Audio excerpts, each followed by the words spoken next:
Hello friends and welcome to your own channel जिसका नाम है क्रोमोसोम क्लास। तो आज हम मियोसिस के बारे में कुछ ऐसा पढ़ने वाले हैं जिसकी वजह से मियोसिस समझना मुश्किल ही नहीं, बहुत आसान हो जाएगा। पर उससे पहले एक बार नज़र डाल लेते हैं कि हमने पिछले सेशन में क्या पढ़ा था। हमने पढ़ा था मियोसिस के बारे में। मियोसिस के दो स्टेज होते हैं, मियोसिस 1 एंड मियोसिस 2। जो मियोसिस 1 है उसके अंदर क्या होता है, रिडक्शन होता है। नंबर ऑफ क्रोमोसोम्स जो होते हैं पेरेंट सेल से वो हाफ हो जाता है, इसलिए इसको बोलते हैं रिडक्शनल डिवीजन। और क्योंकि मियोसिस 2 एकदम माइटोसिस से जैसा होता है इसलिए उसको क्या बोलते हैं, इक्वेशनल डिवीजन।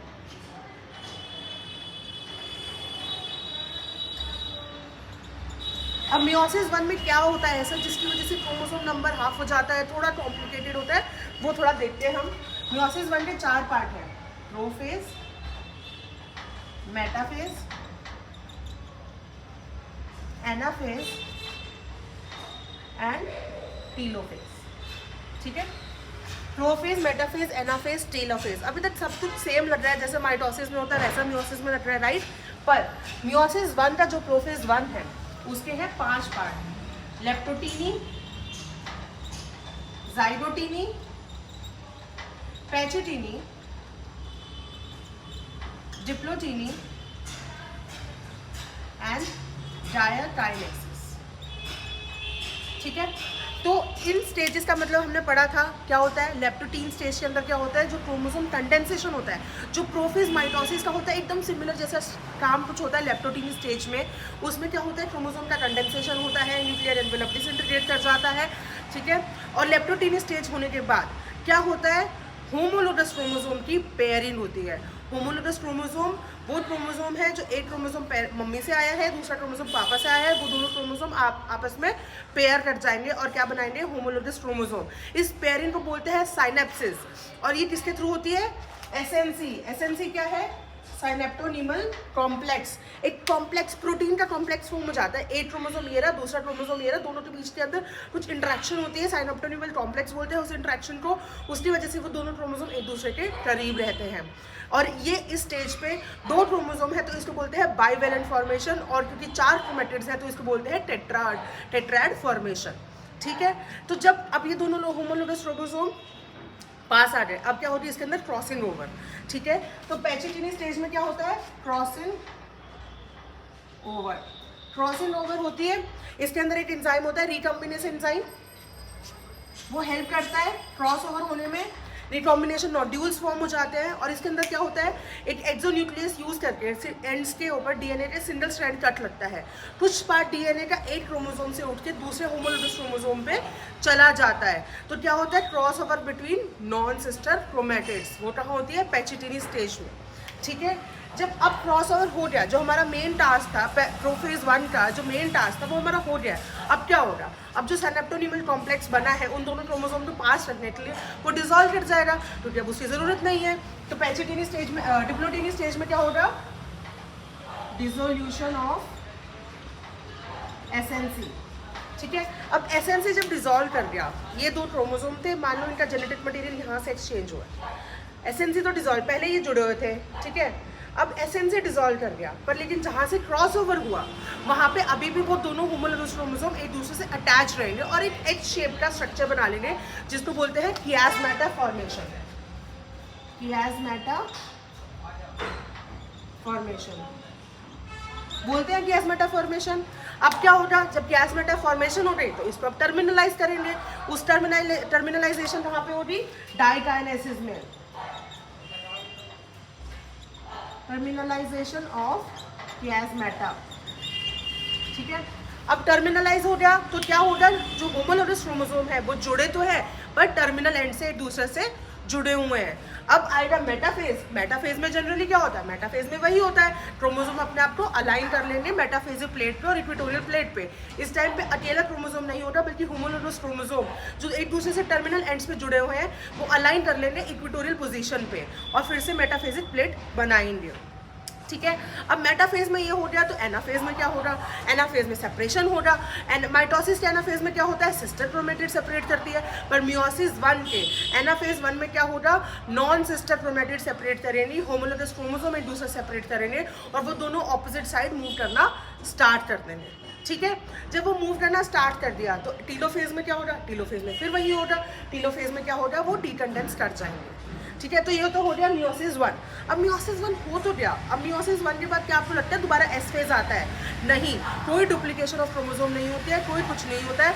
मियोसिस 1 का जो साइटोकाइनेसिस है उससे लेके और मियोसिस 2 के प्रोफेज के बीच में एक छोटा सा स्टेज आता है जिसको बोलते हैं इंटरकाइनेसिस। क्या बोलते हैं? इंटरकाइनेसिस। ठीक है, इंटरकाइनेसिस शॉर्ट लिव्ड होता है और सिर्फ डिफाइन करता है मियोसिस 1 और मियोसिस 2 के बीच का गैप। ठीक है, अब क्या होगा, अब आपने ये देखा कि मियोसिस 1 तो कंप्लीट हो गया। अब मियोसिस 2 में क्या होता है? मियोसिस 2 में सेम वही जो होता है माइटोसिस में, वैसे ही इसके भी 4 स्टेजेस हैं, prophase, metaphase, anaphase and telophase. ठीक है, इसमें भी यही है। अब इसमें क्या हो रहा, दोबारा कंडेंसेशन हो रहा है क्रोमोसोम का। ठीक है, दोबारा कंडेंसेशन हो रहा है प्रोफेज में।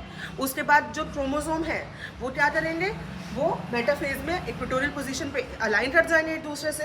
एनाफेज में वो सेपरेट करेंगे। एनाफेज ऑफ मियोसिस 2 में सिस्टर क्रोमेटिड सेपरेट करेंगे, सिस्टर क्रोमेटिड सेपरेट करेंगी, सिस्टर क्रोमेटिड सेपरेट करेंगी और फिर टीलोफेज में दोबारा क्या होगा, डीकंडेंसेशन ऑफ क्रोमोसोम हो जाएगा। तो ये मियोसिस जो 2 है वो आपको माइटोसिस के सिमिलर साउंड कर रही है, बिल्कुल कर रही है। अब हमने ये तो समझ लिया कि मियोसिस में होता क्या है, पर एक बार विजुअली देख लिया जाए कि मियोसिस एक्चुअली दिखता कैसे है, क्रोमोसोम के साथ एक्चुअली होता क्या है और कैसे मियोसिस और माइटोसिस एक दूसरे से डिफर कर जाते हैं। तो आज के सेशन में हम सिर्फ यही देखेंगे। ठीक है,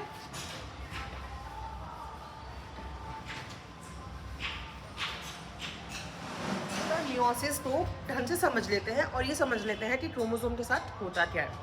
अब मान लीजिए अज्यूम करते हैं हम कि एक सेल है जिसके अंदर 4 क्रोमोसोम है। ठीक है, और इसको हम मियोसिस में जाना है। मियोसिस जाने से क्या होगा, एक सेल से 4 सेल बनेंगे जिसके अंदर इंडिविजुअल सेल में सिर्फ 2-2 क्रोमोसोम पाए जाएंगे। तो हम एकदम शुरू से देखते हैं, हम क्या देखते हैं, मियोसिस। क्या देखते हैं, मियोसिस। ये हमारा इनिशियल सेल में क्रोमोसोम है। मैं स्टार्टिंग से ही क्रोमोसोम के तरीके से समझा रही हूँ ताकि कंफ्यूजन ना रहे और अज्यूम कर रही हूँ कि एस फेज में भी क्रोमोसोम प्रेजेंट है। ठीक है, तो ये हमारा क्या है, इनिशियल सेल है।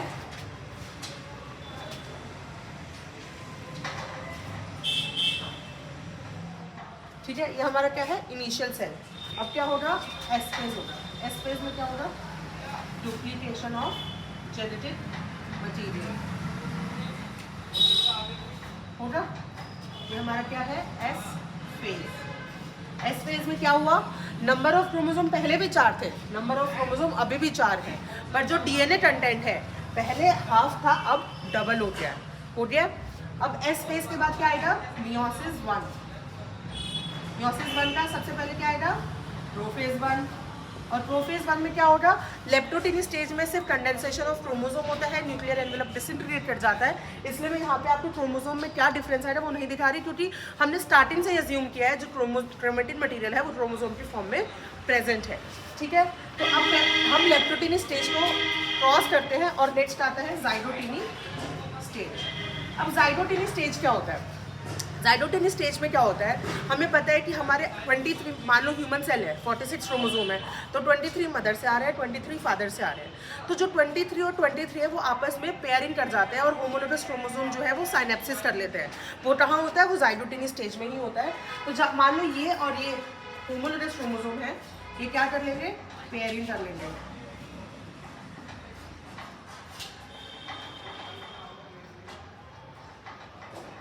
हो गई, पेयरिंग हो गई, इसको क्या बोलेंगे, होमोलोगस पेयरिंग।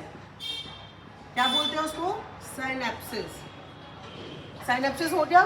साइनेप्सिस का मतलब क्या हुआ, टेट्राड फॉर्मेशन या फिर बाइवेलेंट फॉर्मेशन। ये किसके थ्रू हुआ? SNC। टेट्राड फॉर्मेशन क्यों? क्योंकि देखिए 4 क्रोमेटिड्स हैं, ठीक है। और बाइवेलेंट फॉर्मेशन क्यों? क्योंकि 2 क्रोमोसोम आपस में पेयर कर रहे हैं, होमोलोगस क्रोमोसोम, इनको बोलते हैं बाइवेलेंट फॉर्मेशन। ये SNC क्या है? जैसे कि आप जानते हैं साइनेप्टोनिमल कॉम्प्लेक्स है, जो कि प्रोटीन होता है, जो क्या करता है, इन दोनों क्रोमोसोम को आपस में पास रखता है ताकि इनके बीच में क्रॉस ओवर आसानी से हो सके, ठीक है। तो ये कौन सी स्टेज हो गई हमारी? जाइगोटिनी। अब जाइगोटिनी के बाद कौन सी स्टेज आएगी? पैचिटिनी। पैचिटिनी में क्या होगा? मेन काम क्रॉस ओवर होगा, इतना सा पार्ट इससे एक्सचेंज हो जाएगा, इतना सा पार्ट इससे एक्सचेंज हो जाएगा। तो देखते हैं कैसा दिखेंगे हमारे क्रोमोसोम।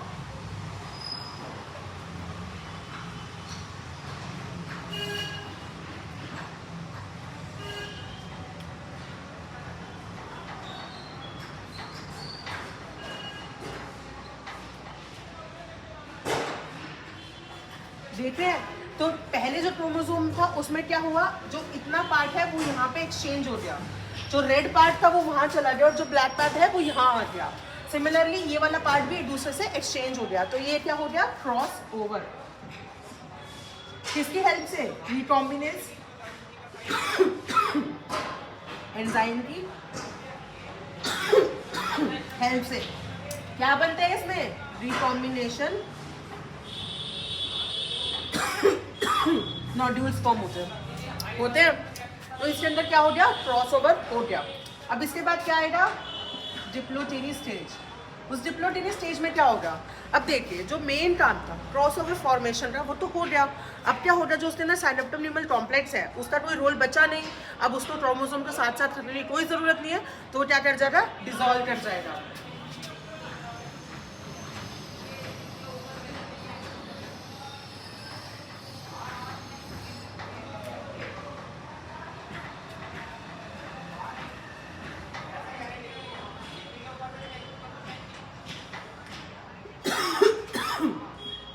कर जाएगा। पर जब साइनेप्टोनिमल कॉम्प्लेक्स डिसॉल्व कर गया, तब भी जहाँ पे क्रॉस ओवर हुआ है वहाँ पे अभी भी दोनों होमोलोगस क्रोमोसोम एक दूसरे से अटैच रहने और एक्स शेप, ऐसे शेप का स्ट्रक्चर बना लेने, जिसको बोलते हैं कियास्मेटा फॉर्मेशन। क्या बोलते हैं? कियास्मेटा फॉर्मेशन। अब कियास्मेटा फॉर्मेशन तो हो गई, पर हमें इन्हें सेपरेट भी करना है, तो वो कहाँ होगा? डाइकाइनेसिस में। कहाँ होगा? डाइकाइनेसिस में। वहाँ क्या होगा?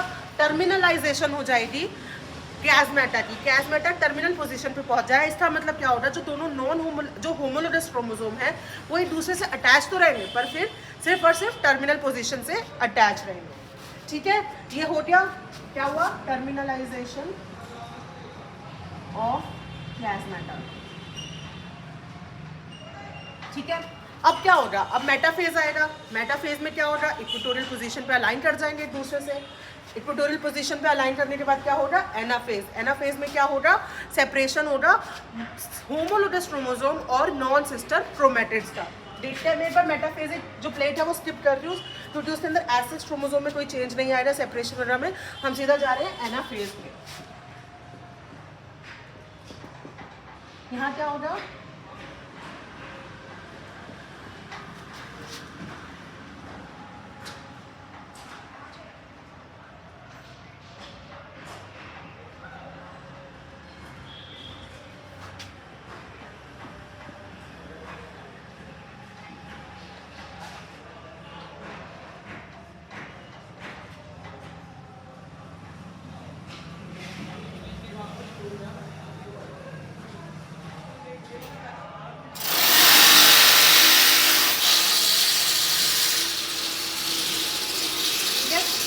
करके स्ट्रक्चर फॉर्म हो जाएगा।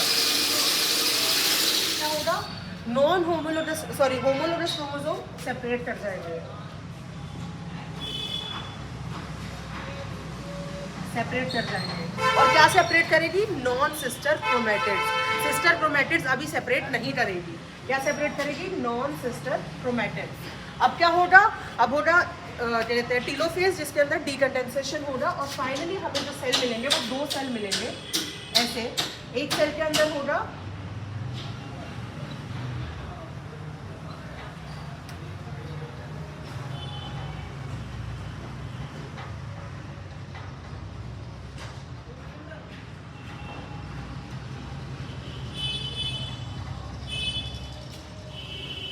मिल रहे हैं हमें 2 सेल। अब आप देखिए स्टार्टिंग में हमारे पास क्या था, 4 क्रोमोसोम। एंड में ये जो दोनों सेल है मियोसिस 1 के, उसके अंदर नंबर ऑफ क्रोमोसोम कितने हैं, एक सेल में 2 है। डीएनए का कंटेंट देखिए, फर्स्ट में डीएनए का कंटेंट क्या था, 4 क्रोमेटिड्स। अब इंडिविजुअल में कितने हैं, 4 क्रोमेटिड्स।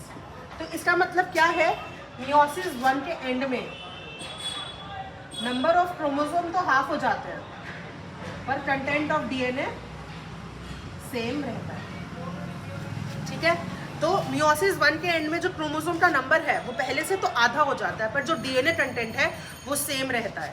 अब क्या होगा, अब ये दोनों सेल जो है वो मियोसिस 2 जाएंगे, और मियोसिस 2 में क्या होगा, separation of sister chromatids. Sister chromatids का सेपरेशन होगा और ये हमें 4 नेट सेल, मियोसिस 2 में क्या होगा, हमें 4 सेल्स मिलेंगे इन 2 सेल से।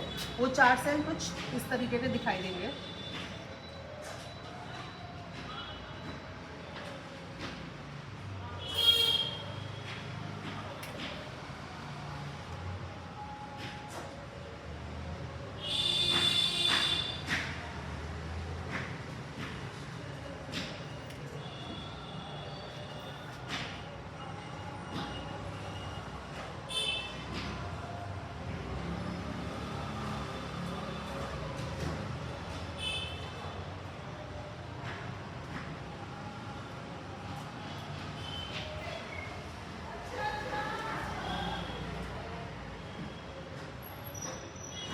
इस टाइप के 4 सेल हमें दिखाई देंगे। तो अब मियोसिस 2 पे क्या हुआ, मियोसिस 2 में क्या हुआ, मियोसिस 1 के कंपैरिजन में नंबर ऑफ क्रोमोसोम क्या रहे, सेम। पहले भी 2 थे, अभी भी 2 है, पर जो डीएनए कंटेंट है वो क्या हो गया, वो हो गया हाफ। पहले से जो डीएनए कंटेंट है वो हो गया हाफ। ये तो है इन कंपैरिजन टू मियोसिस 1 के क्या हुआ, पर इनिशियल जो सेल था उससे कंपैरिजन में क्या हुआ, ये एक सिंगल सेल था, इसमें कितने नंबर ऑफ क्रोमोसोम थे, 4। अब कितने हैं, 2। डीएनए कंटेंट कितना था, 4 क्रोमेटिड्स, अभी कितने हैं, 2 क्रोमेटिड्स। तो नेट रिजल्टेंट क्या हुआ, एक सेल का क्रोमोसोम भी हाफ हो जाता है और डीएनए कंटेंट भी हाफ हो जाता है ओवरऑल मियोसिस साइकिल में। ठीक है, तो ये बात हमेशा ध्यान रखिए, बहुत इंपॉर्टेंट है। मियोसिस 1 के फेज के बाद क्या होता है, नंबर ऑफ क्रोमोसोम हाफ होते हैं, डीएनए कंटेंट सेम रहता है, पर मियोसिस 2 में क्या होता है, नंबर ऑफ क्रोमोसोम सेम रहते हैं और डीएनए कंटेंट हाफ हो जाता है। ठीक है, मियोसिस जो 2 है वो एकदम सिमिलर है माइटोसिस के, मियोसिस 1 जो है वो काफ़ी कॉम्प्लिकेटेड है। अब ये तो ठीक है, पर लेकिन ऐसा कुछ सिमिलर ही हुआ था माइटोसिस में, तो मियोसिस और माइटोसिस में डिफरेंस कहाँ आया, माइटोसिस और मियोसिस में डिफरेंस आया उनके प्रोफेजेस में। उनके प्रोफेज में माइटोसिस में कोई भी होमोलोगस क्रोमोसोम पेयर नहीं करता है, पेयरिंग नहीं होती है माइटोसिस में, जबकि मियोसिस में पेयरिंग होती है, जिसकी वजह से सेल्स का, जिस सेल में डीएनए कंटेंट है और जो क्रोमोसोम है वो हाफ हो जाता है। अब मैं आपको एक एग्जाम्पल देती हूँ ह्यूमन सेल के थ्रू। ह्यूमन सेल में कितने नंबर ऑफ क्रोमोसोम होते हैं,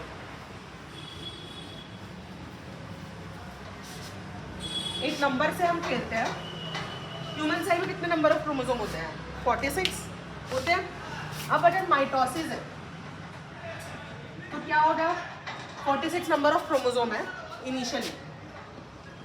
एस फेज में क्या होगा, नंबर ऑफ क्रोमोसोम 46 रहेंगे, डीएनए कंटेंट डबल हो जाएगा, 4C हो जाएगा।